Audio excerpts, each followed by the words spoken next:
Yeah, I got the pop thing. Got this little pop guard gimmick. It's cool. I got the cooler thing because I got all this stuff. That seems fair. Yeah. Welcome to the podcast. This is Hi. Untitled. I am Curtis Wild. Hi. My name's Chuck Voltron.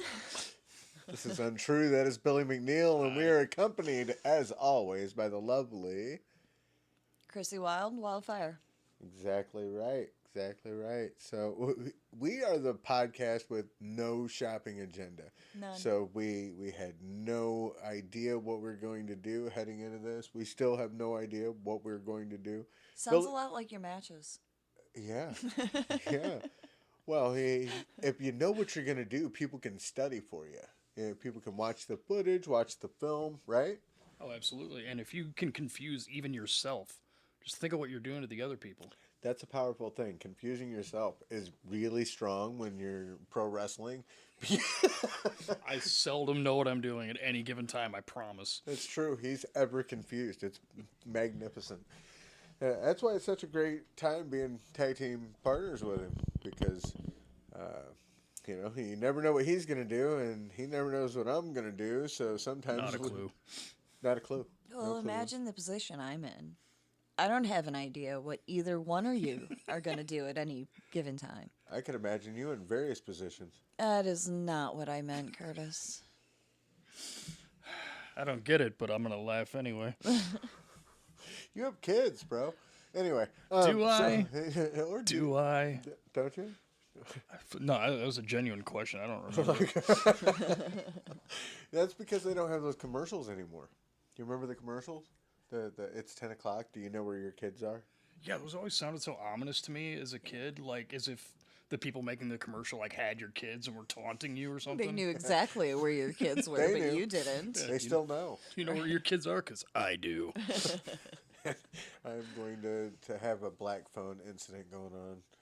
Ooh. Oh, yeah. Have you seen it? That was a good movie, yeah. I liked It the was first a one a good lot. movie. I liked Ethan Did you see the Hawke. second one? I didn't like the second one. I didn't think it was as know- good. I didn't know what the hell to think of the second one, man. What was the... Catch me up. Explain the movie. This is Black Phone 2, explained by Billy McNeil. Oh boy, this is going to be a disaster. No, it isn't. Basically, it delves into the Creeper's backstory a little bit Okay, more. that's enough. And now, a word from our sponsors. All right, Creeper's backstory. Let's keep it going. All right, cool. I already forgot what we were talking about, but Creeper's backstory. basically, Not it Jeepers gets Creepers. it goes back to the two principal children from the first movie, Finn and his sister, whose name I can't remember, Right. who have some sort of psychic ability. That They have they're psychic ability now? In the no, second she one? does. The girl does. Finn not so much. Right. He can communicate with the dead, apparently. But, anywho, so she has the same issue that their mother had, and their mother, like, drove herself insane with it, basically. And they go to this, I don't know how to describe it. It's like a church camp, basically, that their mother went to when they were younger, and they find out that that's where the creeper was. Like, that was his origin, basically, and it all kind of stemmed from there. And basically them trying to deal with the creeper and, using his origin to find clues to how to defeat him. Right. I see. And that was the worst explanation of a movie I could possibly do. So, mother and child go to church and they have to defend themselves against a creeper. Against Ethan Hawke. It makes perfect sense. It's very real to life. One of the things that we're going to do here is try to steer away from like politics and a lot of the heavy stuff out there because we There's need too an much of escape. that. We need an escape Yeah. from time to time, right? Well, that, and I feel like there's so much of that discourse out there already. Like, number one, what could we possibly add to that? Number two, again, there's 100 trillion billion options, so who cares what we think? Exactly right. And that's why we hope you're tuning in because who cares what we think? I mean, if we're still shopping around names for the podcast, I'm not opposed to that. Untitled. like it. Who cares what we think? Kind of like it. Can we just make it longer every single episode? Did anybody take you up on the challenge to help us name it? No, I didn't really present it as a challenge. I just called it a thing and threw it out there. But let's throw the gauntlet out, bro. Yeah, Herb Simmons actually suggested a name. He was like, "Please stop doing this immediately. You guys are embarrassing me." Are you sure that wasn't? That is a great name, dude. You sure It's that gonna wasn't be the booker? awesome on a shirt. It's gonna look great on the merchandise and the apparel. And It's wordy but effective. yeah, we could put it on an 8x10 because we can change the size of the fonts.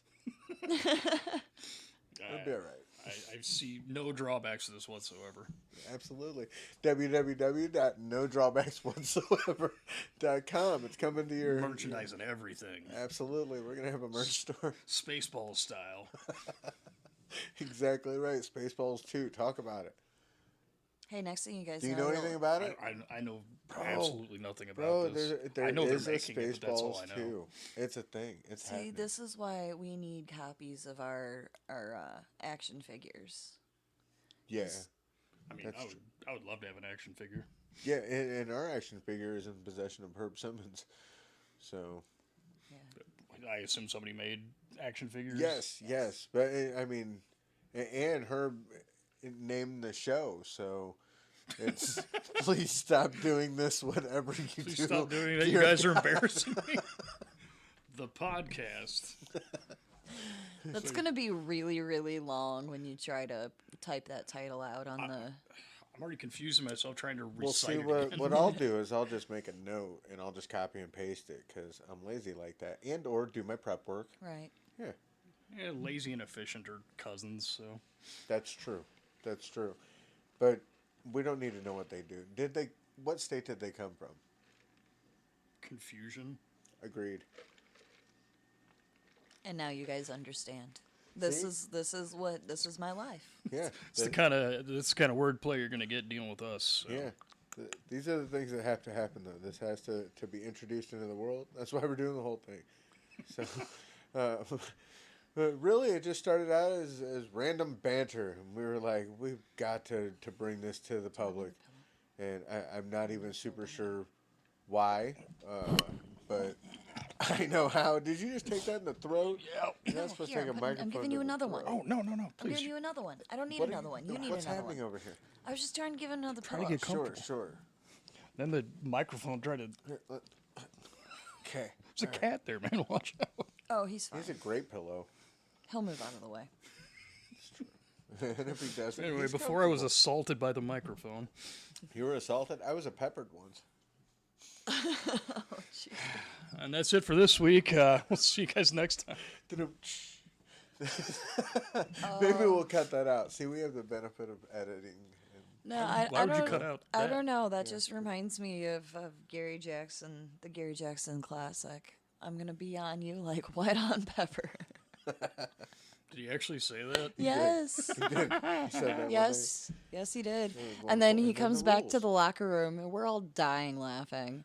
And he comes Understandably. back to the locker room, and I searched through my bag really quickly, and I grabbed one of those little salt and pepper packets that you get at the gas station, you know, in the hot dog station. And I set it on the table, and I slid it across to him. I was like, "Here you go, Gary. For the next time you need to get on somebody like white on pepper." And he says, "Oh shit, I'm never gonna live that down." I'm going to bring it up next time I see him now. I hope he remembers. Gary's got a great attitude for a guy that's got that much experience in this business. Oh yeah. Yeah, more than any of us will probably ever accumulate. That man is.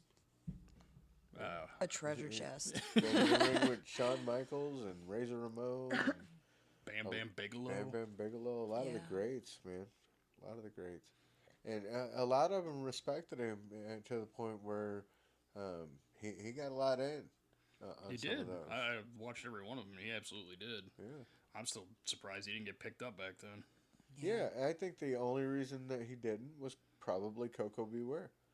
They were really similar body style, shape.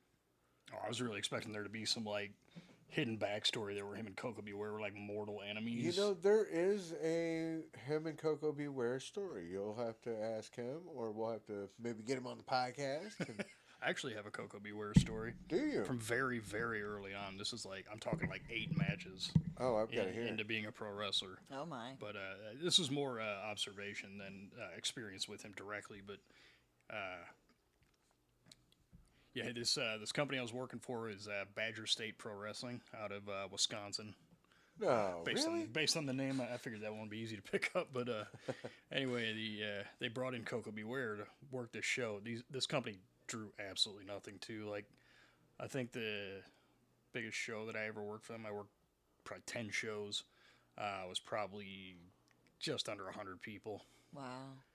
But yeah, this was 1999. I mean, it was in the middle of the biggest wrestling boom period of all time, and they couldn't draw, so Yeah. that's what happens when you don't tell anybody there's going to be a show. Oh, imagine that. But at least Coco Beware was there. Coco Beware was there, and they did something where he got involved with the heel manager at the end of the show and decided to beat up the heel manager like all the way back to the locker room, but that included going through the entire crowd and picking up like a shoot trash can. When I say shoot trash can, I mean full of trash can that was in the what was it, roller hockey rink that we were wrestling in. Sounds about right for Wisconsin. He swung that thing. It was one of those like long rectangular trash cans. But anyway, he swung it like a baseball bat and just absolutely drilled this dude. And the guy, like... Those are way worse than the circle ones. Yeah, they are. Oh, it gets worse.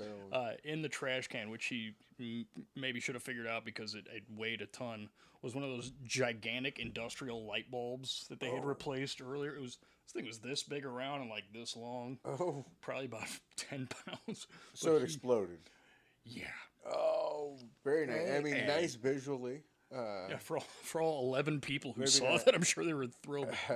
Oh, it was far beyond anything that should have been done on a show with so few people watching. But yeah, he just absolutely drilled with that thing. Yeah, I have definitely seen those cans used and always wonder why.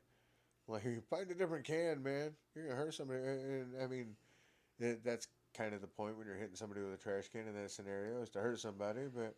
Yeah, but you know, like, everybody wants to go home to their families. You want to make sure everybody, stays safe enough to be able to do that. It is a business. You have to be able to see what you have at your disposal in the moment and make a solid judgment. Well, not to mention, there's people around. Like, what if that glass had exploded all over the place? And there's at least 3 or 4 children there. So you're telling me that Coco Beware took liberties? I can't believe it. I can't necessarily say he took liberties. He just wasn't particularly careful. Took liberties with the building. Took liberties with the liability insurance. Oh shit! Are we burying Coco Beware? For a second, because I was getting to Undertaker's story. You've heard Undertaker's story about Coco Beware? You got hit with a trash can by Coco Beware. No. So Undertaker hit Coco Beware with a tombstone. I think the first tombstone. Yeah, Survivor Series 90, I believe. Yeah, and it was rough. Dumped him right on his head, right? It wasn't the tombstone as it would later be seen. It was a very primitive looking version. Yeah, it was more of a slam/brain buster, but it wasn't nearly as safe as it could have been. No, he didn't have him secured. And he wasn't secured himself. He didn't grab a hold, but did the move, got backstage, and Coco Beware was apparently laying into the Undertaker about not hitting the move safely and dumping him on his head. And Undertaker just looked at him. He's after he had had enough of being chastised, just looked at him and was like, "Look, if you want, we can just handle this in the parking lot. I already said I'm sorry. I did as much as I could do, and Frankie came in and got involved. Yeah, and then Frankie was there, and before you know it, Undertaker was backing down, dude. It was crazy. As one would, yes. Yeah, well, Frankie could spread them wings. Frankie could turn it up a notch. Yeah, you do that. I mean, it's very colorful. You got the motion. That's scary, dude. Yeah, get backed into a corner by that. That's his version. It's not scary. That's his version of peacocking. Yeah, pretty much. You ever been bit by a macaw? It hurts, man. No, but I have done the Coco Beware wing wave at shows that he was at. So there's that. Close. You think he'd mind if we adopted that? I actually have been bit by a macaw. I take that back. You remember that? How many different animals do you think you've been bit by? Oh, goodness. The one that I wasn't bit by that I think Chrissy thought that I was going to get bit by was a black bear in Tennessee. What? Yeah. I'll let you tell that story real quick. All right. So we were stuck out in Tennessee for a weekend, and the weather was really nice. Let me preface this by saying I was big, fat, and pregnant with our oldest. Okay. So we're out hiking in Tennessee, and we go through a drive-through animal park. And you're supposed to be able to drive through here and see different animals that live in the animal refuge. And they warn you that there's bears there. So everybody's looking. We see a line of cars ahead of us, people stopping, getting out of their cars and stuff like that. So we assumed that there was a bear somewhere nearby. Sure enough, there was. It was a mom and her cub, and Curtis thought it was a great idea to park and get out. And go down Because the hill. he wanted to go down the hill and get a picture with the bear. No, I didn't just want to get a picture with the bear. I wanted to get a picture with the bear for her. See, I wanted to have a great picture of our trip. Now, mind you, at the same time, he demanded that I also get out of the car to take the picture for him. And I Yeah. did not. Well, that seems I fair. absolutely refused. I was But like, the I am thing is, fucking like, pregnant. Even a I am pregnant lady not. could outrun the bear to a car in 30 feet. Would have been all right. I wasn't risking Your it. logistics may be a little bit off on that. Maybe a little. The thing is, the bear was like 60 feet away from the hill that it would have had to have gone up to even try to get to her, and then it's 30 feet to the car. She had like 90 feet.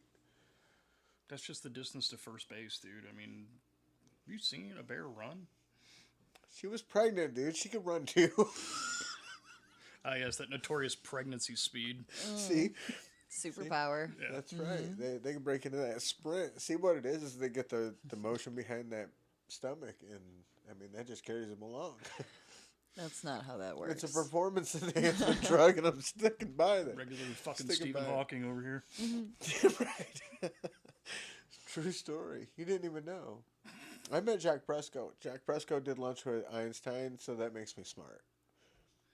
I think, right? I mean, based on, I forget what that's called. It's fucking science, bro. That's what that's called.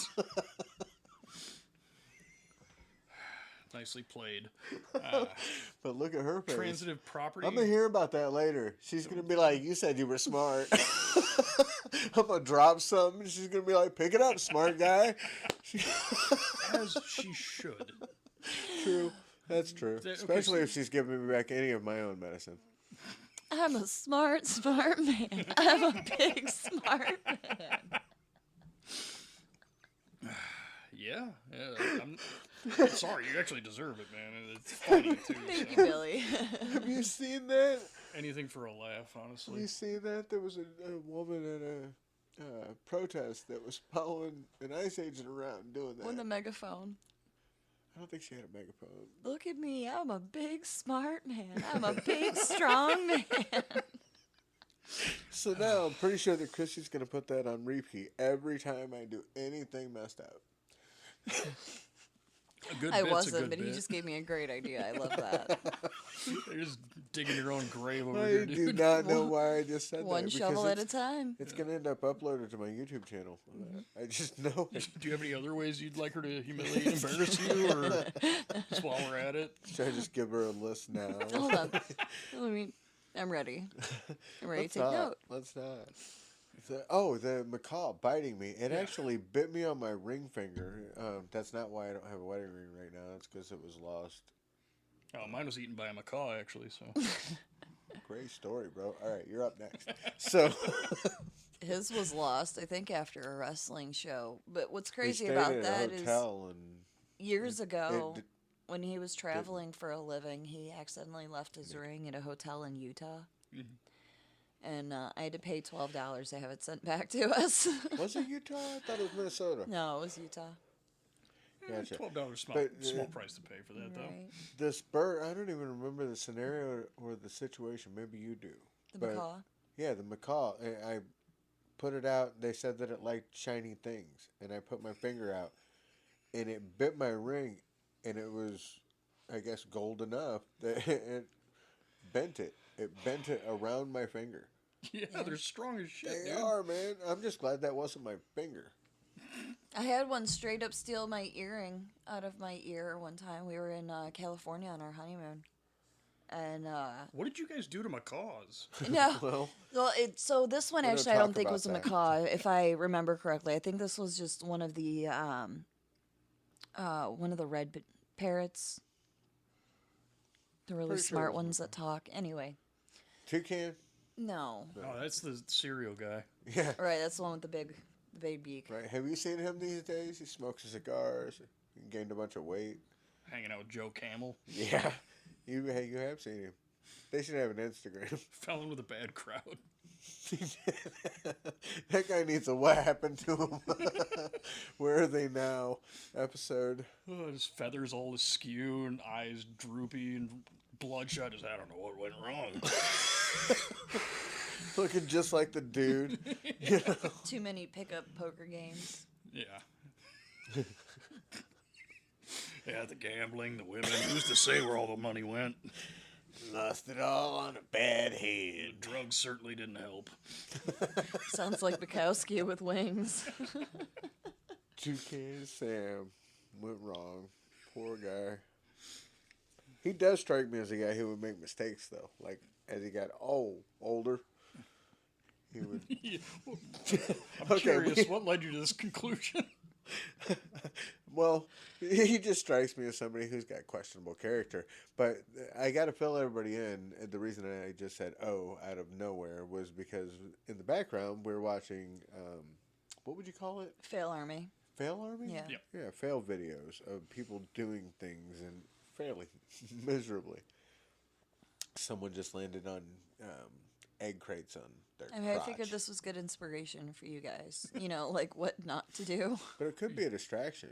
Talking about it, I'm getting new ideas how to land. Yeah.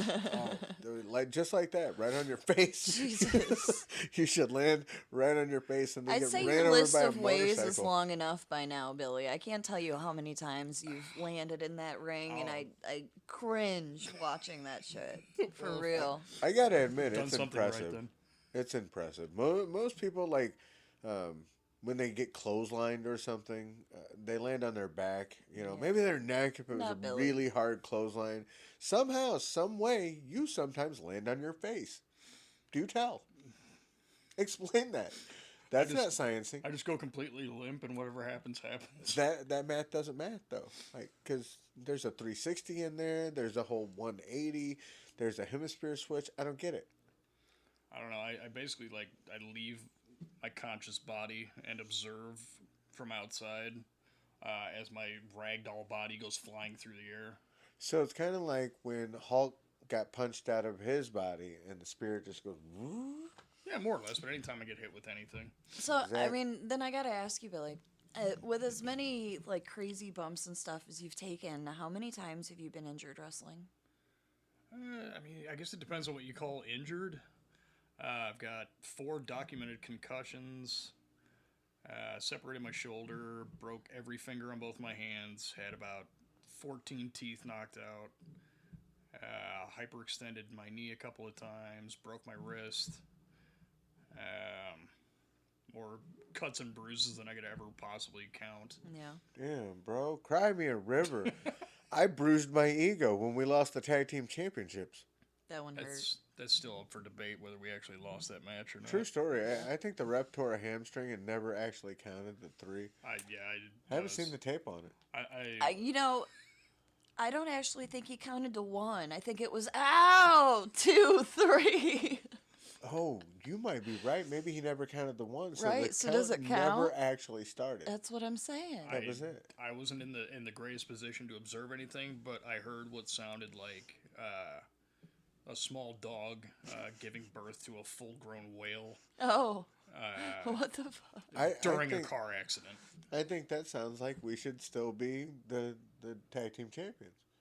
That's Like- the conclusion I reached as well. Yeah, Yes. wait, we should hold claim. I mean, we're the uncrowned tag team champions. Should we just go back and be like, just give us those back? We just decided. Yeah. But we're the uncrowned tag team champions. We could be uncrowned forever. I figured that out when I was a villain. The crowd hated me. We never had crowns to begin with, though. Who do we talk to?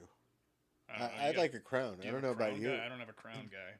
We do, like Jerry the King Lawler, but he's going to put us in touch with his crown guy, and I don't really like to be delegated that way.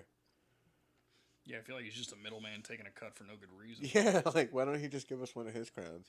I mean, I understand, he's the king and he's the guy with the crown, but Did you hear the story about his crown? I have a feeling I know where you're going with this. But go ahead. Yeah. His debut in WWF before it was WWE. It happened, kids. There was a lot of tension because he ran the Memphis territory, and a lot of guys would get sent to Memphis before they got brought up. And when that was either going south or finishing up for Jerry down there for the most part, he came up, got signed a contract to be a performer, and apparently on night one, his crown was desecrated, put in the shower, and yeah, all the boys and their animals and their friends and I mean, this is Extended the story. family. This is the story that I hear. So yeah, I've heard that one before too. I heard a few names might be involved with that. was it X-Pac again? Damn yeah, it! actually, well, I was going to say the Click. Damn it, most Sean Waltman. specifically. What's that? Steve He's actually Kern. a pretty nice guy, Sean Waltman. Who, Sean Steve Waltman? Kern? Yeah, you Steve said Kern Sean, was in on that? Sean Waltman's a nice guy. Yeah, I thought. I've never met him. Yeah, I thought he was a nice guy when we met. I was compared to him many a times, starting out by my trainer, the illustrious Bastion Booger. I could see that. I Yeah. could see that. But How is that being trained by Bastion Booger? he's every bit the athlete you would think. And by that I mean, well, and I get the same thing every time I tell somebody, "How do you teach y'all to do all those flips?" No, I taught myself how to do that because I was an idiot as a kid and I just jumped off of things. And So not much has changed there, but and your body style definitely helped with that. oh yeah, oh for sure. Lent its help to that. But no, I mean, that guy. People don't realize it just because I feel like a lot of people don't even know who he was anymore, which is unfortunate. They know him as Bastion Booger, who was a joke character basically in WWF for, I don't know, maybe a year or something. But he ran afoul of the Click, by the way. That's what got him out of there, apparently. It happened to a lot of people that. But yeah, I guess he made an offhand comment at a house show about. Shit, I want to say it was Kamala and somebody else, and he was watching it and just kind of made a flippant comment along the lines of, "Oh wow, they're really fucking going all out tonight," and apparently Shawn Michaels stooged him off. Hey, he's burying these guys, blah blah blah. He's not, basically not a team player, not a guy we want on our team. So that was kind of the end for him. Yeah, it was It's a hell of a way to take that. Yeah, right. it was a time when you had to impress the right people. You had to rub the right elbows. Yeah. Yeah, well, I mean, they described it many a time. A lot of those guys described it as a Shark Tank environment. You eat or be eaten. Yeah, So, they ate. and they probably weren't wrong because if you didn't, hit a certain level on that card, you probably weren't eating too well. Yeah. Probably not. No, those are some lean years. I don't know if anybody out there was watching WWF from like 92 through about. Well, 92 is still pretty good. 93 through like, I don't know, early 96. Holy shit, that stuff was atrocious. Yeah, Just insanely boring. Nothing happening. I mean, you had Brett and Sean who were, amazing in ring, but just nothing around them. are you watching these days? Pro wrestling? Yeah. No. Yeah, we tried to watch Raw. I try to keep up enough to have a general idea of what's going on in the wrestling universe. Yeah, I'll read results and stuff like that. That's about as far as it goes. I watched some of the highlights on like WrestleMania, Okay, yeah. yeah, things like that. So I try to keep updated. But we did try to watch Raw the other night, and I like what they're My doing. condolences. Paul Heyman's got a new group, The Vision. Yes. And Logan Paul, Austin Theory, Bronson Reed, Braun Braun Breaker. Breaker. Yeah. Why is his name Braun Breaker? They've acknowledged that he's a Steiner like 1,000 times. 1,000 times. He even uses Steiner math. It's Michael McGillicuddy / Curtis Axel all over again. It's like, just call the guy who he is. This is And that's ridiculous. money. That's where it's money. Braun Breaker's not even a cool name. Call him a New Age Steiner. Well, Call that's it, the name that whatever. he came into WWE with, wasn't it? No, he was never a Steiner. No, I know that. But the I trip mean, the was Braun when he Breaker played name. ball. He played football, and he was a Steiner. You know, so it's not like it's a big secret who he was. And they should run with that shit anyway because they're trying to form him like a new age Goldberg. And Goldberg was his real name, Bill Goldberg. And he, was on the gridiron and earned his spot there. And Wait, Braun Breaker's real name is Bill Goldberg? That's insane. you didn't know that? No, wow. Yeah. I So really is- haven't been is paying Braun- attention. And you can't even tell until he shaves his head. Whose kid is Braun Breaker then? Rick's. Rick Steiner. Okay. Yeah. Scott is his uncle. I feel like he looks and acts more like Scott, though. Yeah, but don't tell Rick's mom. Or Rick's wife. Braun's mom. I'm not going to tell her when I talk to her tonight. Yeah. Oh, Damn. interesting. I Now have we a know feeling, more Billy, about that Billy your McNeil than little we black ever book thought we is would. vastly different from most of the guys in the locker room then. I highly doubt that. They got all the names in their phone, and you got all the names moms. Could that be my new gimmick, please? Can we do that? That would be pretty good, wouldn't it? I mean, if we're throwing believability out the window, let's just go with it. I should have done more of a sound check on this thing. Because now these things are pinging funny. Have Oh, we? It was doing all right. Did you move, Chrissy? A little bit. Oh, maybe that's what it's. Yeah, and I'm never sure how close I need to be to this or where I should be aiming for. I'm just trying to get all our Visual-wise. pings in the same spot. It's Yeah. only 36 minutes in. We'll be fine. I'm trying to stay about this distance. Oh. That's good. I'm trying to get us where you're at because it sounds like a good level. And I'm right about here, and I need to be a little higher. So, out there in podcasting land, how is everyone doing? Billy McNeil, let me get some sound checking over here. Hello, hello, hello. Oh, you're too close. Just chill. Chill like you were. Hello, hello, hello. Not bad, not bad. And Chrissy, let's throw a little something in there. Check. Mic check. Yeah, all right. Now, let me make sure that this is all right. This is all right. I think we're doing all right. Looks good to me. That's right. We waited till like 36 minutes into this thing to do a real mic check. Consummate professionals. You know it. You know it. That's why I was still plugging shit in when you got here. That's exactly why, because we were ready. Yep. We were not going to wait. I mean, dude, this whole podcast from conception to execution to wherever we are now has been flying by the seat of our pants. Just, It's a snap together podcast. yeah. That's exactly right. A pop-up podcast. Are we gonna Yeah, to we tag have a that little bit off? of experience with that, don't we? Pop-up podcasting. Yeah. We used to have a traveling podcast. Really? Dude, Yeah. I even took that thing to D.C., Washington, D.C. Atlanta.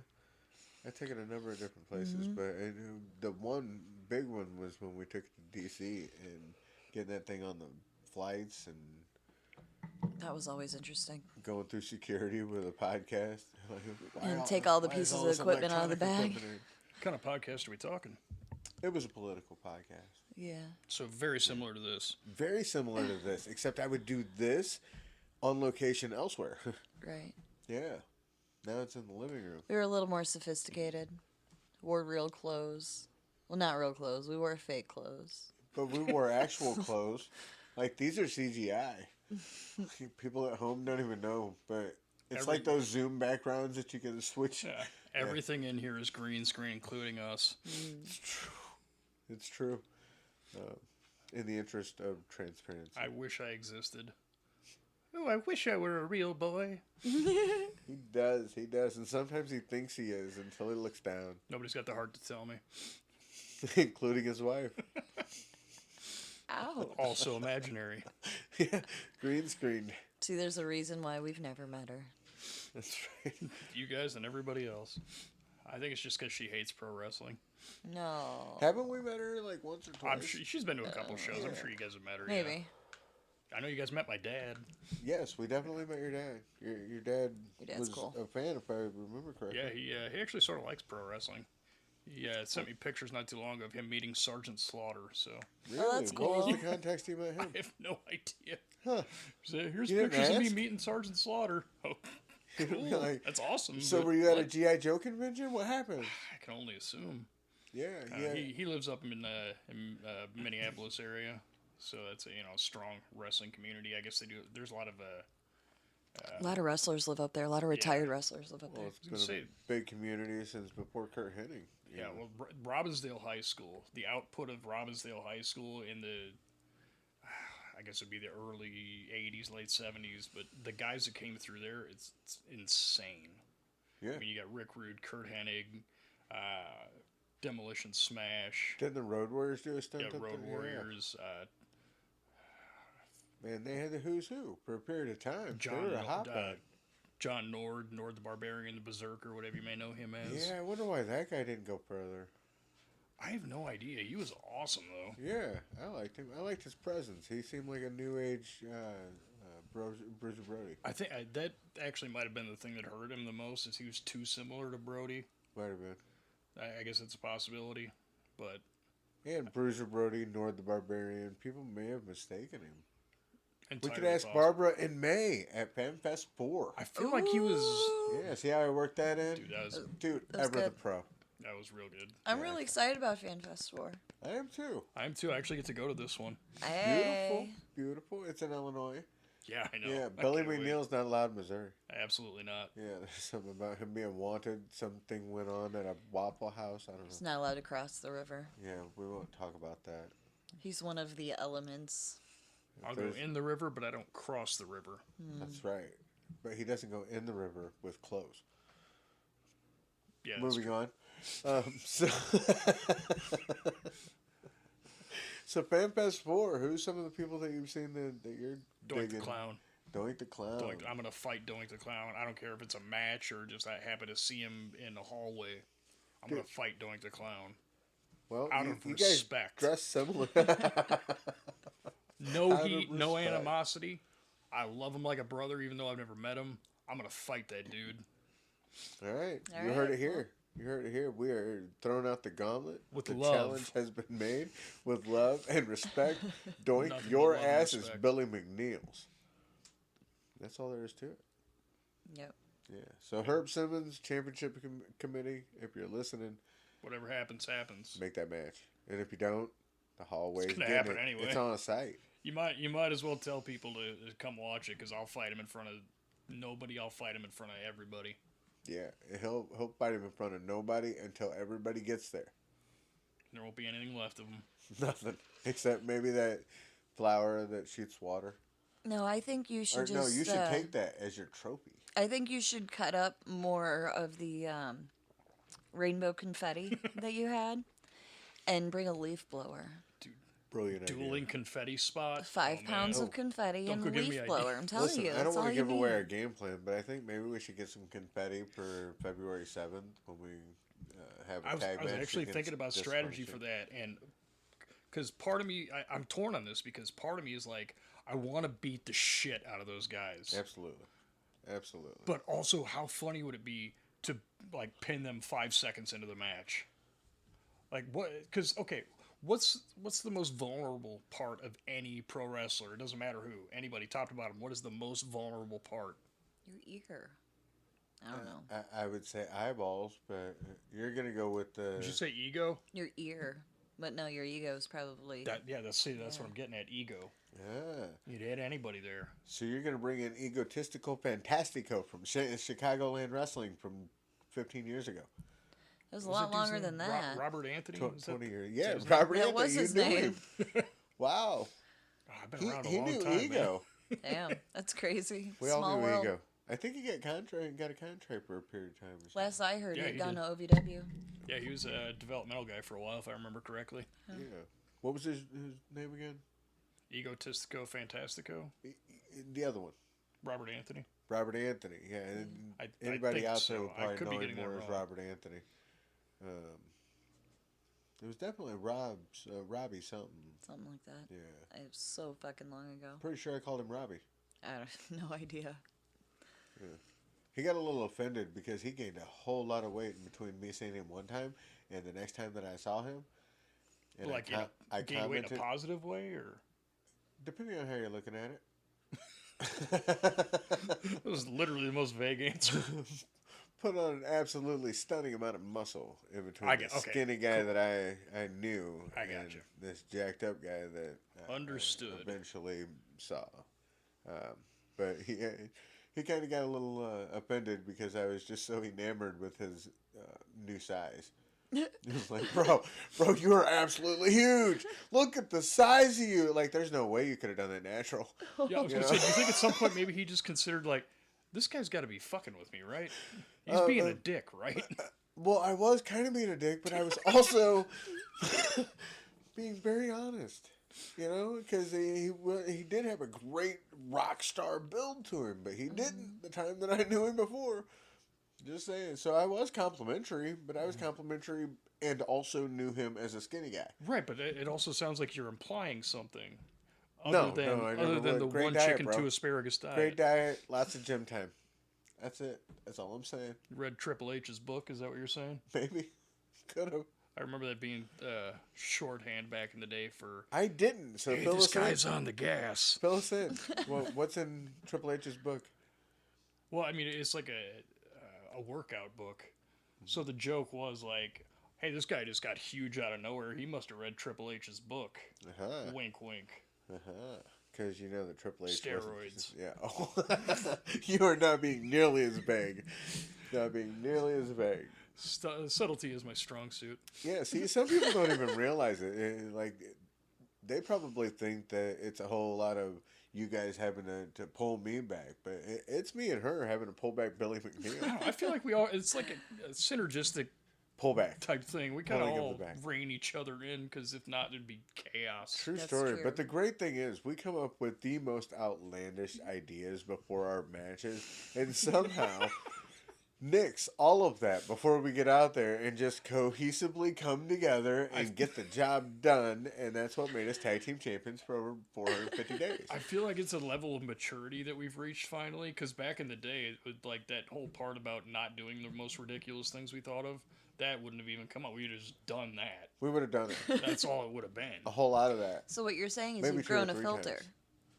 Don't tell us that, because then we'll have to get rid of the filter. Yeah, now we sound old and Crotchety. yeah. Yeah.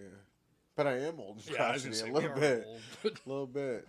That- hey, I don't know, man. Like I said, if Gary Jackson can keep going, that's just inspiration for any. I mean, granted, he's a timeless freak of nature, but you know, as long as he's still going, I have hope for the future. I feel that. I feel that to a certain extent, because the style that I think both of us have kind of developed is a little similar to Gary in the way that we're a little smarter. We work a little smarter, not harder. We you know, understand that less is more. Yeah. Well, And, and also my body we started had- telling me stop doing that. So I Yeah, stopped don't doing like let guys dump you on your head if you can help it. And before you're just like, fine, do it. I can take it. You know. Yeah. I Well, remember. It was like 3 weeks ago. wasn't that long. But no, there's a lot of stuff that I used to do that I specifically remember the last time doing and going, yep, can't do that anymore. Yeah, I did a lot of stupid things over the course of my career, but I think we both kind of developed a style, like I said, similar to Gary, that lends to some longevity, and we can, you know, fight with the best of them. We can get with guys like Dysfunction, like we're going to do Sure. February 7th. Absolutely. But we can also go toe-to-toe with guys like Peyton Ayers and Super Assassin and things like Yeah. that. So, I'll take the soup. you want the soup? Well, you said super assassin. I don't want an assassin. I'll take the soup. Deal. Deal. Wordplay. You can have that. I'll take the bread. You can have the soup. I'll take the bread. You get it, money? That's where I was going. Benjamin's. I get it. All right. I No, don't get see, it. the money is my part. That's true. That's That's true. where I come in. For those that don't know, when we get paid, I don't. That's correct. It all goes there. That's correct. It started out as kind of a running joke, but now it's like a necessity. It's true. I've seen it happen Yeah. many times. Many, many times. I can't even touch the envelope. Just saying. Disallowed. Yeah. Oh, But- I feel like we got sidetracked on the Bastion Booger thing. I feel like maybe, but that's what I get for not having a wife that's green screen. Well, But go ahead. I feel like I sold him short earlier, but I did want to say that he did have a ton of knowledge about. I mean, he was everywhere. He was in Stampede, dude. He showed me old tapes of Stampede that probably still haven't been seen to this day. Around that period, he was there as Makan Singh. Okay. But I don't remember him, but I mean, that was a fairly short-lived gimmick, and I don't think it was ever in the United States. He did it in Mexico. He did it in Japan. He did it in Stampede, and I think that was it. Because once he went to WCW, he was Norman the Lunatic. yeah. Which is, by the way, why I wear this key around my neck, in case anyone was curious. In case he's got to get Norman out. Yeah, Norman. Well, Norman the Lunatic's gimmick was he was like a good-natured guy who was from an insane asylum, and Teddy Long was his manager, right? Mm-hmm. So anytime Norman the Lunatic would develop a conscience and not want to be like evil bad guy, really stick it to somebody, Teddy Long just flashed the key at him and be like, "Hey man, you do my bidding, or you're going right back to the insane asylum." And then he would do it. Yeah, exactly. Wow. So yeah, he kind of had him under his thumb, so to speak, with that key. So under now, his spell. in tribute, I wear one of my own. Oh, well, that is an interesting backstory from Billy McNeil about his trainer, Bastion Booger. That's awesome. And I didn't even know about that other thing, because that's kind of like the urn, Undertaker and Paul Bearer with the urn. Absolutely, very similar. Yeah, so I wonder if that's where they got it from. Well, the urn, I think the urn was always more of like I don't know if it was necessarily used as an item of control, but he seemed to derive power from it, I guess. I don't know. I think that was the difference. Yeah, it's more of a power supply as opposed to a control threat mechanism. or a control mechanism, yeah. Till the Godfather turned it into the most gaudy necklace I've ever seen in my life. Says you. That was a beautiful necklace. Especially if you're into late 90s hip-hop. I was gonna say if you watched mid-90s WWF like I did, you remember just horrible stuff like that. At least it wasn't a clock. The one thing I am glad about with the Teddy Long story, or portion of that story, is that he got a redemption arc. I mean, he's went that whole way. He was the GM of SmackDown for a long time. Playa, holla. But he is also going to be the GM, I do believe, of FanFest 4. Yeah, speaking of people being at FanFest, Teddy Long. Yes, we get to see Teddy again. Never actually met him before, so I'm curious if he's got any Norman the Lunatic stories. I'm going to have to ask him about that. Oh, he'll love to know that you were trained by him. I was one of very few. I think there's less than a dozen of us ever. Well, I'm Teddy pretty Long's sure one of the the only good one ones, active. man. Super approachable. If you go up to him, you tell him the story about Bastion Booger, he's probably going to sit and listen to you and talk to you, I would love tell to you do a story. Yeah. Yeah, that's one of the best things about FanFest, man. They're just kind of hanging out, and there's legends everywhere. Everywhere you look, there's legends. Yeah. And, I mean, obviously this isn't for the fans, but for you, the best part really is just going into catering and just sitting and watching people come in and out, listening to them talk, and remembering stories, and some people who haven't seen each other in years, people who haven't met but know the same people, stuff like that is really, really cool. It's a fun experience. Yeah, it really is surreal. I mean, it is. If we've been doing this for how long now? Yeah. Just, 25-something years at this point. 26 years. I'm in my 26th year. I think you got a few months on me. Yep. September 99, when did you start? December 99. Okay, yeah, like 2 months. Yeah. Probably like 4 shows. Yeah, that's why we were tag champs for 450 days. Obviously, because we Stands to started in the same section. What was that, like Capricorn or something? We're Sagittarius of wrestlers, or what I does honestly that? have no idea. Yeah, but she would. The star sign When? September into December. Where do we fall? I know on that? Scorpio's in there between. There's like, a few late in there. October and November. Okay, so let's name off all of them, and then we're like, if those things had a baby, So that's Dasher, Dancer, Donner, it. Yeah, Comet, Cupid. I don't remember the rest. Anyway, Donner Blitzen. Donner Blitzen. Bam, Yeah. there it is, and then Rudolph. Yep. Oh yeah, because Rudolph was the coolest of them all. We're so good at getting off topic. back to Bastion Burger. No, we're not even. No, on I'm just Bastion.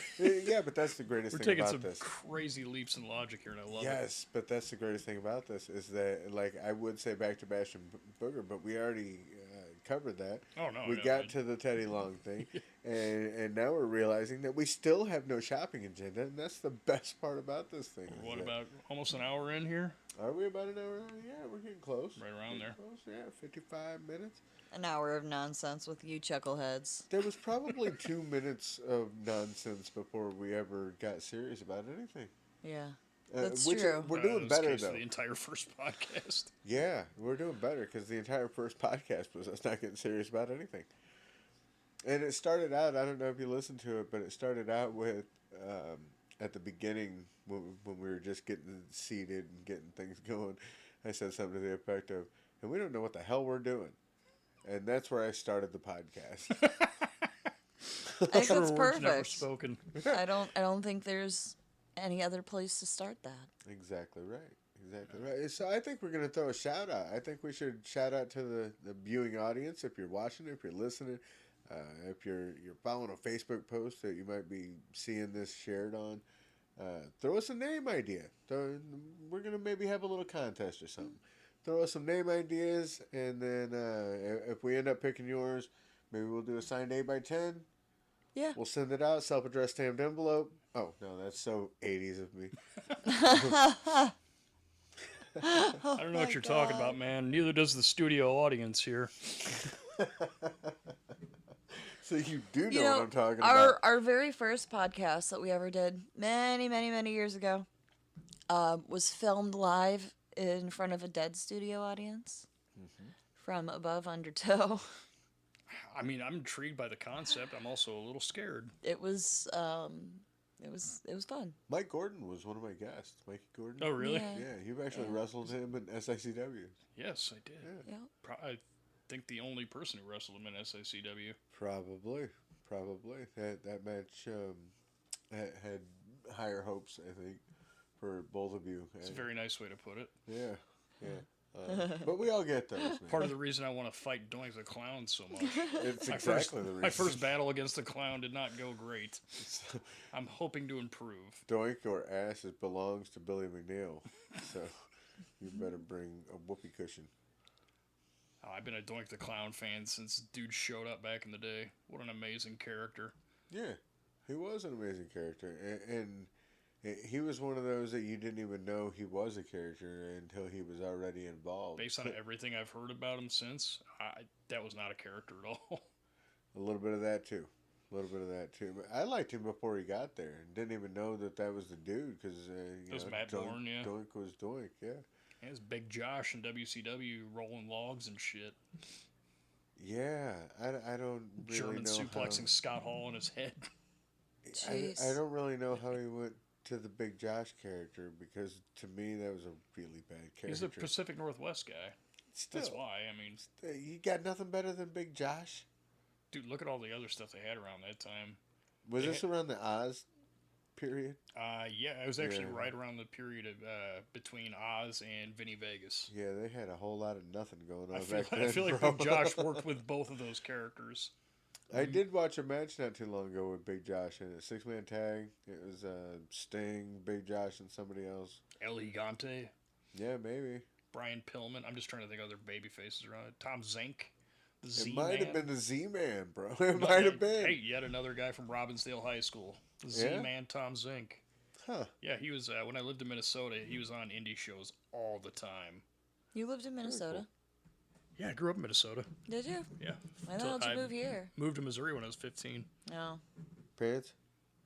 True story. Oh, Like it was a choice then, huh? See, I Not thought he was exactly. going to go into a diatribe about running away and going to Neverland, meeting a chick named Wendy.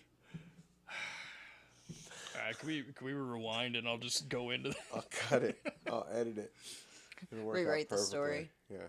All right. So. So I met Kiefer Sutherland. Wrong Wendy. It's spiky blonde hair. And he lived under a bridge. Right. Ate some rice, and then I couldn't go out during the day anymore. And Did the rice make you see worms spaghetti was worms. or maggots? Maggots, Yeah, it was Michael. the You're eating Noodles, maggots. Yep. For those who are unaware, Lost Boys the movie was actually loosely based on the Hook and Peter Pan series. Yeah. Which was originally Wendy, right? The you know original more about it than I do. The original Peter Pan thing. It might have been Peter Pan originally, but Yeah, the original story is called Peter Pan. it wasn't Peter and Wendy. Or maybe there was something after that. Peter Yeah. and Wendy. That's what I'm thinking. Maybe like another adaptation or something like that. Yeah. So what are some names that you guys are going to come up with? We're hoping for some fun stuff. Nothing that's going to be too outlandish or inappropriate. We are with SICW, No, and that is we a could never do that. family-friendly program. We do drop a little language on this from time to time, but you know why, don't you? Because Glenn Williams can say whatever he wants to on Nasty Talk, and I get that he pays for that, but it's not like this is connected to SICW. Wait, he gets to say whatever he wants on there? Well, I mean, I can't bring myself to watch that. I saw him. I saw him drop a couple S-bombs. I'm just What? saying. Oh yeah. Oh yeah. Oh, Oh, yeah, but apparently he pays for his own advertisement or something. Like he pays for that portion of the show instead of them running advertisers as a commercial for that. He pays for that portion so he can have like a 2-minute promo on the wrestling show. okay, fine and great, but Must be nice to be spoiled, rotten, and nasty. Listen, I'm not going to say that it's not a great idea. It's something that I would have done if we weren't on Charter, Channel 198, when I was a villain for such a long period of time. Yep. But, yeah, so he's been using some blue language, and we're going to blue it up a little bit here, but this isn't exactly connected to SICW. We just happen to be a couple SICW originals. loosely SICW affiliated, exclusives. I guess. And the longest reigning transitional tag team champions Yeah. of all time. You drop that transitional.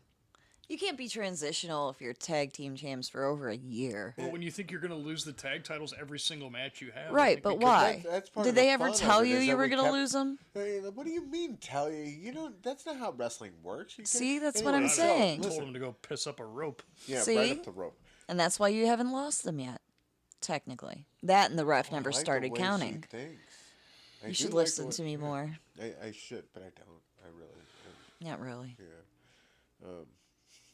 But I think that the transitional thing still sticks because we are. That's part of the tongue in the cheek, man. Is that we're over 450 days SICW Tag Team Champions, but the longest reigning transitional Tag Team Champions of all time. Probably the longest transition in history. Yeah, and I'm not even saying in SICW of all time. You're also the longest reigning SICW tag champs, period. So, I mean, there's that. There's that. And I don't think anybody's ever going to break that because I know if anybody gets close, I'm going to kneecap them, Tanya Yeah. Harding style. Never Yeah, gonna see, die. Do they know why though? Because we watched the Horsemen in the '80s, and we will follow you in a car and break your hand. I'm just saying. You know, that's how they got things done. We Well, do I also things watched, Horseman I style. watched WCW in the 90s too when Scott Hall and Kevin Nash swerved in front of the Steiner's car and they drove off the side of the road and flipped the car like 17 times. There is that, or later when it was like towards the end when it was Hogan feuding with Billy Kidman, and they were gonna bury somebody alive or something out I in think a it was field. Ric Flair. Yeah, They maybe took him out in the desert and they were going to bury him in the desert. Yeah, still didn't get the job done. No. That guy's still kicking. Right. He is. Car Shield appreciates it, but He was considered an old guy back then. Dude, that Right. that's was ridiculous. 27 years ago. That is wild. That is I think wild. that's what happened. They buried him in the desert, and he came back a vampire. Could be. Well, okay. I think Ric I'm Flair gonna may have have to always reevaluate kind that of. whole period. Ric Flair may have always kind of been a vampire, though. You I never mean, he know. did say diamonds are forever, and so is Ric Flair. But so what he is Ric may have Flair. meant Woo! was vampires are forever, and so is Ric Flair, but he didn't want to bust them out. Maybe. Man, see, now I'm just disappointed that that was never a facet of, like, his and the Four Horsemen's characters. Definitely should have been. They should have had like a Lost Boys mythos behind them. For sure. Tully Blanchard would have done great. Oh, or they could have been Voltron Voltron crew, because Tully Blanchard would have been a great prince, the evil prince, But Lotor. instead of a tiger, they form a giant horse. Yeah, that's exactly what they have to do. And the head is J.J. Dillon. Yeah, I was gonna say JJ would be the head. That'd be Gotta perfect. have it. Gotta do it. What was your favorite horseman pairing? Paul Roma. No, it wasn't. No, it wasn't. I'd have to be Flair Wyndham and the Brainbusters, or whatever you call Arn and Tully. That's the best lineup. Or Tully. And then Oh, okay. JJ, yeah, of course. But Wyndham? yeah, I gotta go Wyndham. I'll have to go with the original just because they were iconic. When Ole was there, too. And it was you iconic. can't go wrong with either, but... And I didn't really like Ole's wrestling style, but it was iconic because him and Arn together pick the body part, tear the body part apart. Sure. They would work that like gold together. I think I just like the variety in it because Arn and Ole seemed like two different versions of the same thing to me. There's Which definitely that. It's got its ups and downs, pluses and minuses to it, but it's The personal preference. The Really. other thing I liked about the Andersons is that they were a tag team. They had that cohesion, so they were a tag team. And then you had Tully Blanchard, who was that national heavyweight champion, and then you had Ric Flair, the world heavyweight champion. You just had all these pieces that fit together. Right, they had a guy for every level of competition. It was perfect. That's it. They had somebody for every level, and then. I'd have to say that's the one that I honor the most. My personal favorite had to be the one with Sid in it, dude. I mean, Sid was awesome back in the day because of that. Because I was like, holy shit, know. the Horsemen with that dude. Exactly. They're unstoppable now. Yeah, I mean, even him in the Skyscrapers when it was him and Dan Spivey, or for that short period of time, Mark Callis. It's like, how can anybody beat these guys? They're just these crazy, enormous, muscled up dudes. Like, well, it didn't make any sense for anyone to beat those guys. The only ones that should have stood a chance were the Legion of Doom, Road Warriors. Well, I guess the Steiners too. I mean, those guys are, Steiners were a crazy group back that in the at day. the time you would have thought to yourself they should be able to put up a great fight, but still get beat. True, they weren't the Steiners they would eventually become. Right. They were on their way. If it would have been Big Papa Pump and what was Scott Steiner, the Holler If You Hear Me? Or no. Yeah, Big Papa Pump, you had it right. No, Rick Steiner. Rick was the dog-faced gremlin. I know, but he had a thing after he was a dog-faced gremlin, but he had a thing in WCW when he was a singles guy. I'm Rick Steiner and you're not, so go fuck yourself. I believe that's what it was. That was on his shirts. That's what they sold to all the kids. They really ran out of ideas towards the end, didn't they? True story. But when he was using that line, he had a catchphrase. I believe, if you don't like me, bite me. Yeah. Was that what you were getting that at? was it. Something along those lines. But didn't he have a nickname around then? I just remember Could've sworn it was Dog-Faced some Gremlin's the other only thing I Dog-Faced remember him Gremlin, being. which is one of the greatest nicknames of professional amazing. wrestling history. Dog-Faced Gremlin. Why that wasn't on every shirt, I don't even know. Like, it could be on other guys' shirts. Because they were WCW or NWA guys, and they were tend to be less gimmicky than their WWF counterparts, I guess. Never made sense to me, though. But it also gave me that different vibe, a Taco Bell to a McDonald's, and that's why I enjoyed both NWA and WWF, because WWF was the colorful, it had the characters and all that good shit, and NWA was that raw, It was gritty. feel. So those were the things that set it apart, but also made them great and gave pro wrestling fans a different flavor. True. I think one of the problems now is that we all got the same flavor. Like, you tune into a lot of the programs, and a lot of them's doing the same moves, things like that. Canadian Destroyers. Why is everybody hitting a Canadian Destroyer these days? Well, yeah, because, I mean, there used to be a very distinct difference in styles. You had, the cruiserweights had a style, and then you had, your mid-level, like, Intercontinental title, U.S. title level guys had a more, Maybe a more grounded style, a more wrestling style, a more suplexy a lot of style. finesse, a lot of, that kind of stuff. And then you had your heavyweights going for the world title. Yeah, and did you notice that? Do you know where your children are? Did you notice that one of the things that? Ooh, I think that's the alarm. Yeah, I We're gotta gonna go. have to get wrapping this thing up.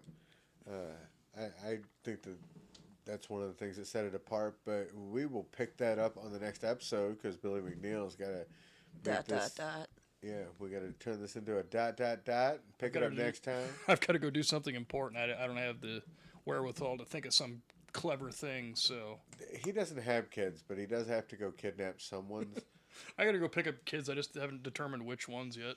That's true. So, do you know where your kids are? All right. We're going to wrap this thing up. This has been Untitled. Do you know why I did our name the way that I did it? The Crash and Crush thing? I was going to ask you about that, actually. Yeah, it's in our message when we were asked, some of our moves and tag team names and history and all that stuff. Oh, Unicron Crush. The Unicron Crush Crash and Burn. Crash and Burn. I took both those names that you came up with and I just split them. So Crash and Crush, I just put it on the picture, the promo picture for that I saw it. Yeah, episode. Actually, to be fair, Patrick Brandmeier came up with the Unicron Crush. I like it. He knows way more about Transformers than I do, and I was like, hey man, I need a Transformers name for this, and you're just the man for the job. I like it, and we Brilliant. were using. Thank you, Patrick. We were using the touch from Transformers the movie as our entrance music, so it fit Stan perfectly. the Man Bush. And Patrick, we appreciate you throwing out a great name for our tag team finish, and we appreciate that you appreciated our music when we first started using that, because it was all for you, Patrick. Don't tell anybody. Don't tell anybody. At least most of it. We're going to wrap this thing up. This has been Untitled. Until you give it a name, I'm Curtis Wild. Hi. Oh, I'm Billy. Hey, what's up? He's Billy McNeil. And right over there is... Chrissy Wild. And again, this has been Untitled. Thank you for watching. Like and share. Or else. Fucking subscribe too. Do something. Do it.